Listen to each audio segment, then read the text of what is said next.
All right, we're going to talk about why Stanford is way overrated.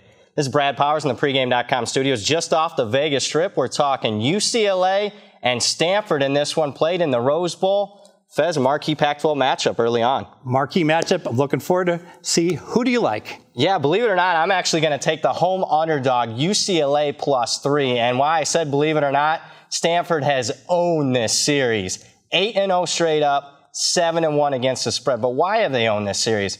Massive quarterback edge for the Cardinal. We're talking Andrew Luck. We're talking Kevin Hogan. Now we're talking Ryan Burns making his first career road start against Josh Rosen.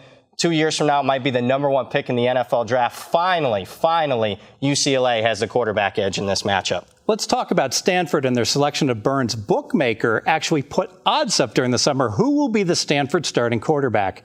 Burns was 6-1, a massive underdog. You know Stanford didn't want to go with him as the quarterback. It's a red flag that they had to go ahead and make him their starter. Yeah, Keller Christ underperformed, obviously, in fall camp for Ryan Burns to win this job. But let's talk about Ryan Burns and how he's performed. It's not like he's been Joe Namath or Joe Montana in this matchup so far the first couple of games. Stanford, for the season, yes, they've outscored Kansas State and USC by 15 points per game. But a deep dive into those two games, they've actually been outgained by 6 yards per game. It's been Christian McCaffrey and the defense that has won them those two football games. And if you look at UCLA, absolutely the opposite. Their game against BYU, they crushed BYU. They are up 17-0. They are out-yardaging them more than 2-1. BYU gets a touchdown, and UCLA plays conservative. Then garbage time, 92 extra yards, and the box score for BYU at the end has UCLA undervalued.